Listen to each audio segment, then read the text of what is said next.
नहमदुहु व नुसल्ली अला रसूलिहिल करीम अम्मा बाद फ़अऊज़ु बिल्लाहि मिनश शैतानिर रजीम बिस्मिल्लाहिर रहमानिर रहीम रब्बि श्रह ली सदरी व यस्सिर ली अमरी वहलुल उक़दतम मिन लिसानी यफ़क़हू क़ौली रब्बि ज़िदनी इल्मा रब्बि ज़िदनी इल्मा रब्बि ज़िदनी इल्मा।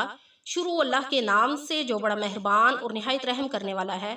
तो मोअज़्ज़ज़ नाज़रीन, आज जो अमल मैं आपसे शेयर करने लगी हूँ वो आप 9 और 10 मुहर्रमुल हराम को ख़ास तौर पर आप ये अमल कर सकते हैं। ये अमल आप 7 नस्लों के, यह अमल जो है वो आपकी 7 नस्लों के रिज़्क़ के लिए काफ़ी है।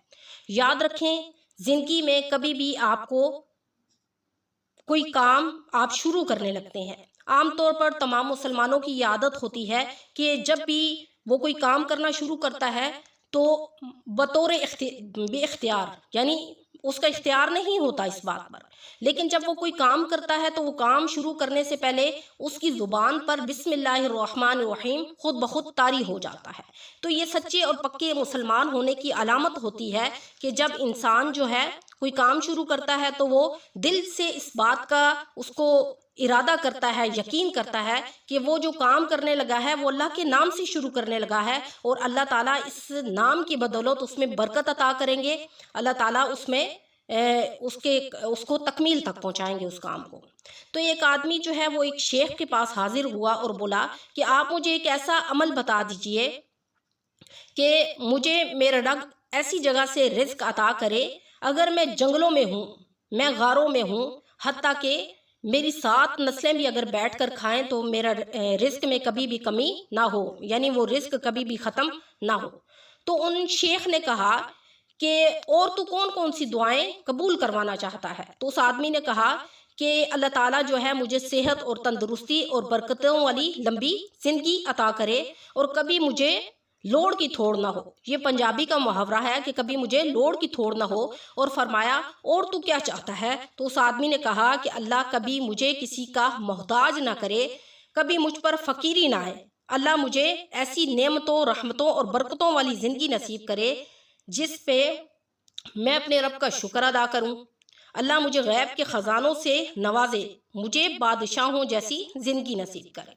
तो उन शेख ने फरमाया कि क्या तू बादशाहों की कुर्सी चाहता है, बादशाहों की कुर्सी मांगता है? तो उस आदमी ने कहा कि अगर मेरा रब 7 समंदर की तहों के अंदर उस मखलूक को रिज़्क़ अता करने पर कादिर है जो हमें दिखाई नहीं देती, तो वो मुझे बादशाह बनाने पर क्यों कादिर नहीं है? वो मुझे बादशाह भी बना सकता है।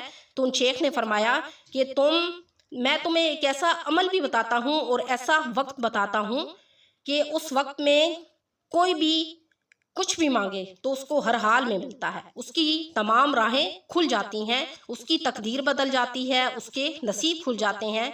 ये एक ऐसा अमल है कि अगर किसी का कोई दर्द हो, कोई परेशान हो, कोई दुखी हो, दुखियारा हो और उसको उस पर सब्र ना आता हो, वो मारा मारा फिर रहा हो, परेशानियों के मारे मारा मारा फिर रहा हो और उसको कोई भी अपना हमदर्द नज़र ना आता हो, तो अगर वो ये अमल कर ले तो इस अमल की बदौलत वो कामयाब हो जाएगा। और ये अमल ऐसा अमल है कि बड़े बड़े औलिया इकराम, बुजुर्गाने दीन तमाम ने इस पर अमल किया और वो कामयाब हो गए। तो अब वो कौन सा अमल है? वो है दुरूद पाक का।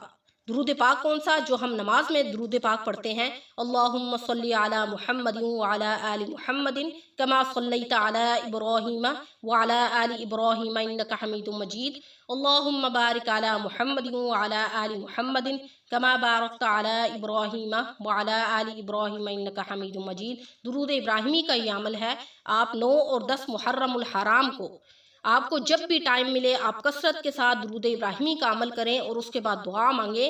और वो आपने औकात जो मैंने आपको बताया है, असर और मगरिब के दरमियान आपने इस दुरूद पाक की कसरत करनी है। उस वक्त में वो टाइम ऐसा है कि कोई भी शख्स अगर उस टाइम में कोई भी दुआ करेगा, अल्लाह ताला उसकी दुआ को कभी रद्द नहीं करेंगे। वो जो भी कुछ मांगेगा अल्लाह ताला उसको ज़रूर अता करेंगे। तो आज का अमल बहुत मुजर्रब अमल है, इसको आपने ज़रूर करना है 9वीं और 10वीं मुहर्रम को ख़ास तौर पर इंशाअल्लाह। उसके बाद दुआ करनी है عصر اور مغرب کے درمیان انشاءاللہ آپ کی ہر دعا قبول ہوگی۔ تو آج کا وظیفہ یہیں پر ختم کرتی ہوں، انشاءاللہ نیکسٹ وظیفے کے ساتھ آپ کی خدمت میں حاضر ہوں گی۔ السلام علیکم ورحمۃ اللہ وبرکاتہ۔